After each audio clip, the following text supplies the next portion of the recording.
तो स्टार्ट करते हैं। तो एक्यूरल प्रिंसिपल और मैचिंग प्रिंसिपल के बारे में जानते हैं।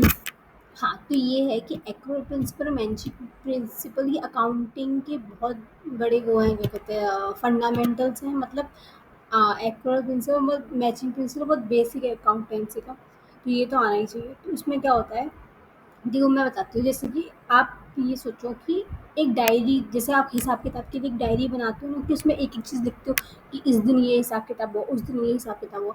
तो वही है ये दोनों चीज़ें कुल मिला के, लेकिन इनमें थोड़ा बहुत फ़र्क है। वो देखते हैं क्या चीज़ है। एक्यूरेट प्रिंसिपल की डेफिनेशन देखते हैं क्या होती है। कि इसमें क्या होता है कि जो भी आपका, जैसे आपने फॉर एग्जाम्पल कोई भी खर्चा किया अपने प्रोडक्ट पे, आप कोई कंपनी खोल रहे हो, अपना बिजनेस खोला है, अपने आपने कोई प्रोडक्ट बनाया है। अब उसमें कितने खर्चे हो रहे हैं, या फिर कितना आपको प्रॉफिट मिल रहा है, या कितना आपके खर्चे जा रहे हैं उस प्रोडक्ट के ऊपर, वो सब चीज़ें आप लिखते हो, भले ही वो कैश में हो रहे हो। ज़रूरी नहीं है वो सारे जो जितने भी खर्चे हैं वो ऑनलाइन हो रहे हो, कैसे भी हो रहे हो, वो कैश में भी हो रहे होंगे, तो उनका भी वो मतलब बेसिकली उनका एक मतलब डेटा रखते हैं कि ये खर्चे हुए हैं, ठीक है। अब इसका पर्पस क्या है, इससे क्या होता है कि एक एक्यूरेट पिक्चर रहती है कंपनी की फाइनेंशियल परफॉर्मेंस की। मतलब जैसे अगर आप कोई भी कंपनी में जा रहे हो, अब आप उनसे पूछो कि बताओ ये जो खर्चा हुआ ये कब कैसे, अगर आप लिख के रखोगे पहले से ही किसी डायरी वगैरह में, मतलब जैसे एक्यूरेट प्रिंसिपल होता है, तो आपको आसानी होगी दूसरे इंसान को बताने के लिए कि हाँ मैंने इस तारीख को इतना इतना खर्चा किया था, इस प्रोडक्ट पे ये चीज़ें हुई, मुझे इतना रेवेन्यू मिला। तो उसके लिए बहुत अच्छे रहते हैं, कि मतलब कंपनी की प्रोफाइल के लिए बहुत अच्छा रहता है ये एक्यूरेट प्रिंसिपल। देखो एग्जांपल क्या है, फॉर एग्जांपल हमने कोई प्रोडक्ट बनाया अपनी कंपनी का, उसको हमें दिसंबर में करना था, ठीक है, डिलीवर। तो जैसे दिसंबर में डिलीवर हो गया, लेकिन उसका पेमेंट हमें जनवरी में आया। तो जो रेवेन्यू रिकॉर्ड है, मतलब जो रेवेन्यू रिकॉर्ड क्या होता है, आपको किस कब पैसा मिला, तो वो आप दिसंबर का नहीं लिखोगे। दिसंबर में तो आपका वो क्या कहते हैं, जो आपका प्रोडक्ट था वो डिलीवर हुआ, लेकिन आपको पैसा कब मिला, जनवरी में। तो उस एक्यूरेट प्रिंसिपल में ये होता है कि जिस महीने में आपका जाता है, मतलब पैसा आएगा, जिस महीने में आपको पेमेंट मिलेगी, उसी महीने का लिखा जाता है। और मैचिंग प्रिंसिपल में ये थोड़ा डिफरेंट होता है, ठीक है। देखते क्या होता है, मैचिंग प्रिंसिपल में भी सेम जैसे ही है, लेकिन इसमें बस एक चीज़ हुआ है। इसमें क्या होता है कि सेम अकाउंटिंग पीरियड, मतलब जिस कहते हैं, हाँ, जिस टाइम में आपका अकाउंट ये हुआ हो उसी, जैसे जैसे मैं आपको बताऊँ, अभी ऊपर हमने एग्जांपल देखा था कि दिसंबर में जो आपका प्रोडक्ट है वो क्या कहते हैं डिलीवर हुआ, लेकिन पेमेंट कब आई, जनवरी में। मैचिंग प्रिंसिपल में क्या होता है कि मैचिंग प्रिंसिपल में जो क्या कहते हैं डेट लिखी जाए, वो मंथ लिखा जाएगा ना, दिसंबर का लिखा जाएगा, जनवरी का नहीं। यही फ़र्क होता है मैचिंग पे, क्योंकि उसमें क्या होता है, जिस अकाउंटिंग पीरियड में आपको जाता है ना प्रोडक्ट, उसी का मंथ लिखा जाता है, ठीक है। इससे क्या होता है, ये पर्पस क्या है इसका, this principle ensures that companies financial statement reflect the cost. इससे क्या होता है कि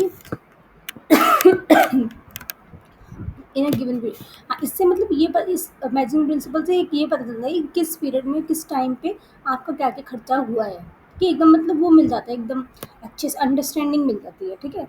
कि कितना प्रॉफिटेबल हुआ है बिजनेस, या फिर क्या हुआ है, इससे ये फ़ायदा है।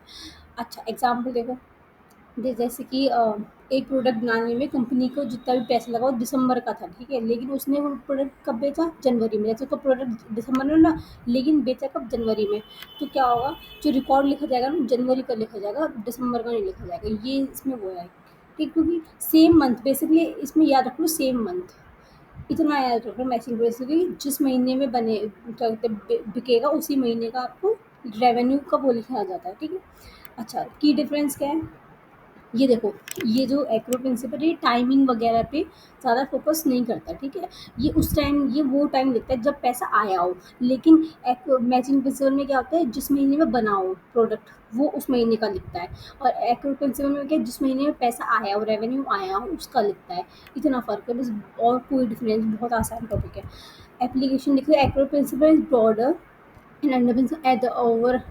एक्रो प्रिंसिपल में क्या होता है कि बहुत ज़्यादा हमें अच्छे से जानकारी मिल पाती है चीज़ों की, ठीक है। और क्या कहते हैं, कितने कितने एक्सपेंसेस हुए हैं और कितना रेवेन्यू, उसकी ज़्यादा अच्छे से जानकारी मिल पाती है। मैचिंग प्रिंसिपल में क्या है, इसमें ये मालूम पड़ता है कि जो एक्सपेंस मतलब जो खर्चे हैं आपके जो खर्चे हैं वो आपकी कितना मतलब रेवेन्यू मिला है उससे कैसे रिलेटेड है, इसमें ये मालूम पड़ता है। ठीक है। Both the principles are related and work to ensure accurate financial reporting. Accurate principle जो है ना वो फोकस ऑन टाइम रिकॉग्निशन, मतलब किस महीने में आपका बेसिकली प्रॉफिट आया है उसी महीने का आपको लिखा जाता है। मैचिंग प्रिंसिपल में क्या होता है, जिस महीने में आपका प्रोडक्ट बिकेगा बन के उस महीने का लिखा जाता है। और जो accurate principle relationship between expense, basically ये याद रखना जब भी मैचिंग प्रिंसिपल बोले तो ये याद रखना, ये line focuses on relationship between expense revenue, मतलब एक्सपेंस से कितना खर्चा हो रहा है, रेवेन्यू आपको कितने को मिल रहा है पैसा, ठीक है।